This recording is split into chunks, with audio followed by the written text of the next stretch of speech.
मुख्य उद्देश्य आज मीटिंग का ये था कि इलेक्शन प्रोसेस स्टार्ट हो गया है। इलेक्शन के पॉइंट ऑफ व्यू से ये मीटिंग हमने रखी थी।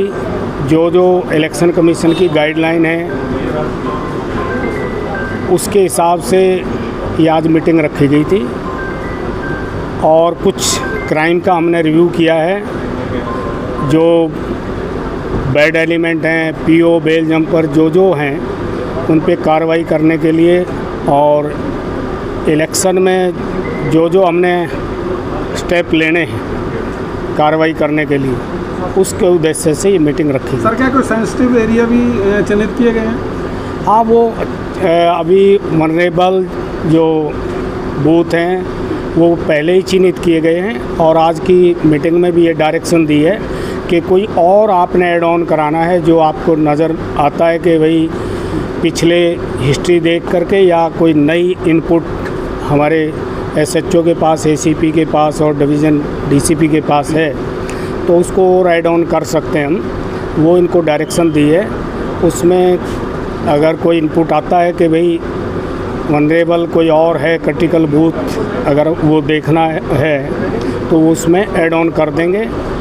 और डायरेक्शन दी है कि भाई जहाँ बूथ आपके बने हुए हैं वो लोकेशन ठीक है, उसमें कोई गेट लगा हुआ नहीं लगा हुआ है, यानी उसकी कंडीशन बूथ जहाँ बने हैं उनकी कंडीशन ठीक है या नहीं है, वो भी ये जा कर के एक बार चेक करेंगे और अपनी रिपोर्ट देंगे।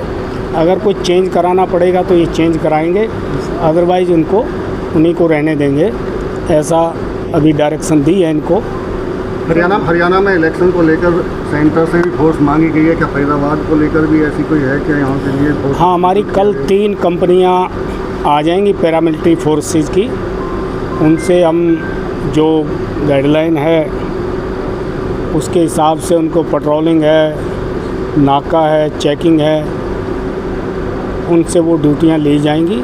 कल हमारे पास 3 कंपनियाँ रिपोर्ट की जिम्मेदारी तय कर दी गई हैं, कहाँ किसकी ड्यूटी किस तरह से? हाँ, वो हमने एसएसटी एफएसटी टीमें बना दी हैं सिविल अधिकारियों के साथ और लोकल जो है हमने कहाँ नाके लगाने हैं, बॉर्डरिंग पे कहाँ हमने सीलिंग प्लान, वो सारी हमने प्रिपरेशन कर ली है।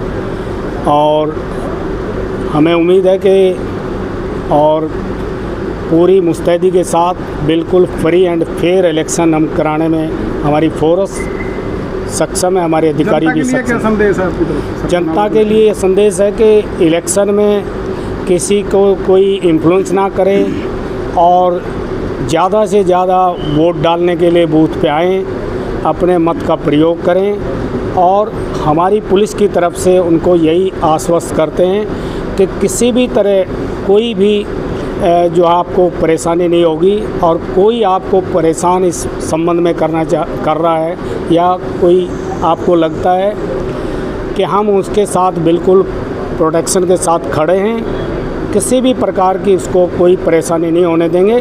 कोई उसको लगता है कि हमें कोई इन्फ्लुएंस कर रहा है तो तुरंत हमें इतला करें। हमारी 112 कंट्रोल रूम और हमारी क्राइम टीम और डिस्ट्रिक्ट जो पुलिस स्टेशन है, चौकी है, हम सब मुस्तैद हैं। उसको किसी भी तरह का संकोच करने की ज़रूरत नहीं है। वो निसंकोच अपना वोट डाले, उसको किसी तरह की परेशानी नहीं होनी। सर, हमारा जिला 2 राज्यों से लगा हुआ है, उत्तर प्रदेश और राजस्थान, तो बॉर्डर एरिया पे किस तरह की प्लानिंग की जा रही है?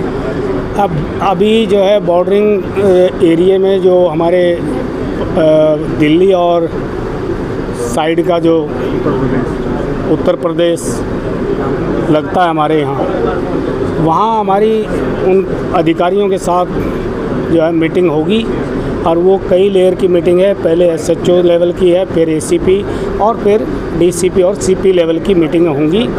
और वो हमने प्लानिंग कर ली है कि जो 4 महीने पहले पार्लियामेंट का इलेक्शन हुआ था उसमें भी हमने मीटिंगें की थी और उसमें भी जो है जो सीलिंग प्लान बने थे उसी हिसाब से दोबारा हम उसको रिव्यू करके और साथ ही जो राज्यों के अधिकारी हैं उनसे बातचीत करके वो प्रॉपर हमारी संख्या बढ़ी है।